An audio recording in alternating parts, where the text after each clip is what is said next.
Lutjet më të sigurta janë ato lutje të cilat kanë zbritur në Kur'an dhe kanë dalë në hadithe. Për shembull, nëse lutemi tekstualisht me fjalë që kanë dalë në Kur'an, në fund të lutjeve Allahu thotë festajabna lahu, ju përgjigjem. Që në kupton se Allahu Azza wa Jall i përgjigjet lutjeve të cilat kanë bazë në Kur'an dhe kanë bazë në hadithe. Po përgjigjja lutjeve është në tre mënyra. Është e mundshme përgjigjja Allahu shpejt, vjen përgjigjja aty për aty. E dyta, është e mundshme Allahu e vonon lutjen dhe e ndryshon kaderin prej të mirës në më të mirën. Dhe këta do të ketë besim të fortë njeriu me lexu kur i vjen përgjigjja për Allahut Azza wa Jall. Për shembull, nganjëherë lutemi Allahut direkt për një çështje.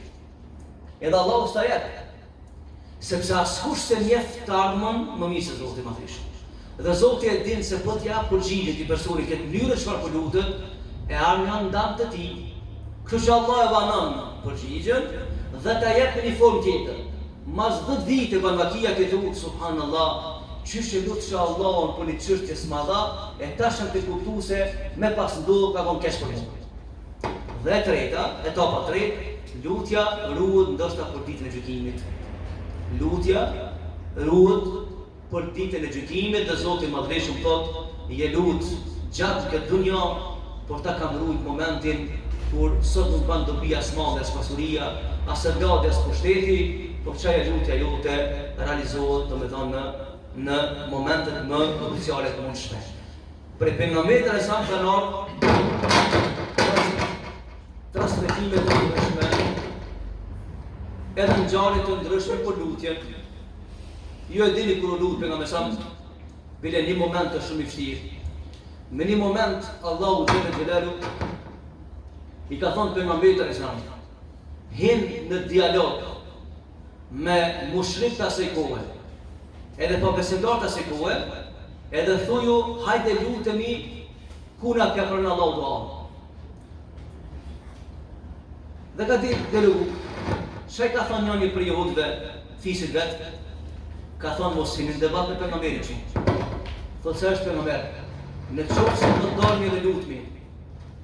Në formën tonë, ai në formën e tina, thotë ta dini përgjigje që ndaj për drejt. Thotë çish ka Musa i kone vet, Isa i kone vet, Nuh i kone vet. Hudi dhe Yunusit. Pra, përgjigja që na doja pejgamberit ka qenë gjithnjë e pranuar. Por ata pejgamberi ka pas rezervë të lutet për nëna konkrete, sepse ka ditë që përgjigja e Allahut është e drejtë për drejtë. Dhe doa më të madhe që ka ruajt për shefatin e ditën e gjykimit. Ka raste të ndryshme të ndryuar vëllezër, është lut për të varfër, është bëj pasur. Është lut për smundje, u shëru smundja. Dhe rastin e dini për gruën e cila ka pas epilepsi, dhe ta thotë pejgamberi në çonse do lut na shërohesh, por se kish problemin e madh, ai thotë ja Rasulullah, lem pra ta vuj dënimin e kësaj smundje që të shpërblehem në botën ku s'kan dobi madhe pasuria. Ka raste të ndryshme, nuk e di sa mund ta më kuptoj.